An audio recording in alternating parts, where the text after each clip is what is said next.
আল্লাহ রাসূল যখন মক্কা থেকে মদিনায় আসবেন, যখন রাসূলুল্লাহ মক্কা থেকে মদিনায় রওনা করবেন, মদিনার মানুষ যখন জানতে পারলেন আল্লাহ রাসূল মদিনাতে আসতেছে, প্রতিদিনের নাই ফজরের নামাজ পড়ার পরে মদিনার সকল মানুষগুলো, আবাল বৃদ্ধ বনিতা যুবক পুরুষ মহিলা ছোট্ট ছোট্ট বাচ্চারা পাহাড়ের উপর দাঁড়াইয়া তারা মদিনার মেন গেটের দিকে, মেন রাস্তার দিকে তাকাইয়া থাকতো রসুলকে অভ্যর্থনা জানানোর জন্য। প্রতিদিনের জন্য তারা দাঁড়াইয়া থাকতো। ফজরের নামাজ পড়ার পর তারা রাস্তার দিকে তাকাইয়া থাকতো। যতক্ষণ না পর্যন্ত সূর্যের আলোর তাপ না লাগতো ততক্ষণ পর্যন্ত তারা মদিনার রাস্তাগুলোতে তাকাইয়া তাকাইয়া থাকতো।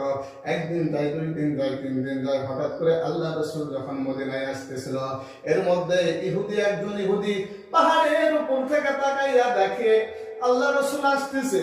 এই ইহুদি ডাক দিয়ে বলতেছিল, রে মদিনাবাসী, তোমরা যে রসুলের কারণে অপেক্ষা করতেছিলে, ওই রসুল ওই যে দেখা যায়, আল্লাহ রসুল ওই যে দেখা যায় রাস্তা দিয়ে আসতেছে। জোরে বলেন সুবহানাল্লাহ।